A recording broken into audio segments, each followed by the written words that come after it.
Hi, I'm Dr. Poppy Moon. I'm an author, an illustrator, and an awesome professor of counseling at the University of West Alabama. Join me and my weenie dog Snoots as I give tips, techniques, and insight into the world of school counseling.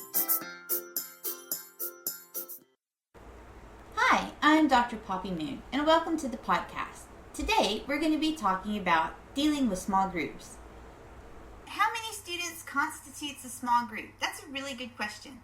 I recommend that your small groups be maybe 4 to 6 people. I think that as they start getting bigger than that, then it starts to become more of a problem to do kind of discipline and stuff like that.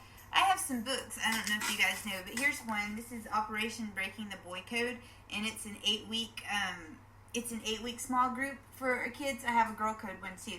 But this book, I only ask that you have 4 to 6 boys, because it's like, that's a good number. I also like it because when you're doing small groups, don't ever let anybody say to you when you start to do small groups, you have to take these kids. Like, these are the kids whose parents are divorced, so I want you to see them all in a divorce group. Because small groups they're kind of special. The counselor, your responsibility is to figure out who you think the best group members would be, who would be the best fit together. Because sometimes, say you have a bully and you have a victim, and both of their parents are divorced or alcohol, whatever, so they're in the group together. Well, the bully is going to continue to bully the victim in this group. No matter what you do, it's going to just be constant. You look around, you do something else, it's all over again, and it's very, very annoying. So when you put together a group, always consider who's going in that group. You would only put kids in a group that were very close to their own age range. So you could have a group of 4th and 5th graders, you could have a group of 3rd and 4th graders, just 4th or 5th by themselves, however, But I would never put a kindergartner in with a 3rd grade group, or you wouldn't put a 2nd grader in with a 3rd grade group, because the learning curve, it sounds like it's raining here. There's a monster on my ceiling. I wonder what it is. Probably my cat.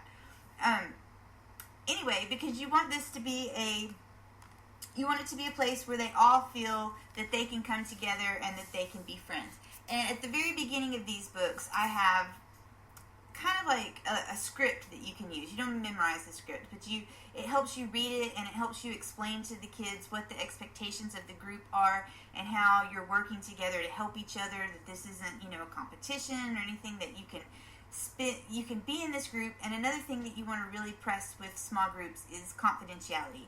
And you know that every kid is not going to be confidential, but you want to really kind of impress upon the fact that, hey, you're in this special place with other kids who are having similar issues, similar stresses, and this is a safe space for you guys to come and for you guys to be together and for you guys to work on stuff. And I always want it to feel good for you guys, and I always want to feel like I have things planned that are exciting and that are helpful social skills that you can take back with you. So I guess that kind of answers in a roundabout way. I think that groups should be between 6 and 8, and I think that you also need to have a plan when you're going into small groups. Don't say, oh, okay, I'm meeting with the kids who's I'm just thinking what the problem with the kids are, because we always choose like divorce or alcoholism as if that's the only problems that children have. Let me think. Okay, say that you were doing a group on. See, now I'm stuck. I'm just gonna I'm gonna go with divorce again, just because, or dying. That's another one. Someone's died. So you go into these group sessions with a knowledge of how long you'll be doing it and what kind of activities you guys will be doing inside the group. So say that you have your group of 4 to 6 kids. You decide, okay, I'm going to see them once a week for 4 weeks, or I'm going to see them twice a week for the next 2 weeks, or however you're going to do it. But you want to have a time where there's actually going to become a termination of it, so it doesn't become this thing that drags on. You're always seeing these kids all year and it's just going on forever, because you want to get things done, because you want to be efficient. And so that's part 1. Then, whenever you go into the groups to do group work, you want to have your lessons set. You want to have all your stuff together. You want to have additional materials that you need. You want to have everything ready to go, so when those kids come in, you're not scrambling around, getting it together. Oh, wait a minute, guys, wait a minute. Because you want them, when they come into that group setting, to feel like you are putting your time aside for the group, that this is very important, and that you've really put some care and some planning in it. And that's going to mean something to the kid as well, because they're going to say, hey, I felt important because, the counselor did this for me, or, thought about me when I was doing that. So always have a plan in your small group, starting at the beginning, before you even start doing the group lessons. Have how long it's going to be, exactly what you're going to do in each lesson, and what your ultimate goal is from that group.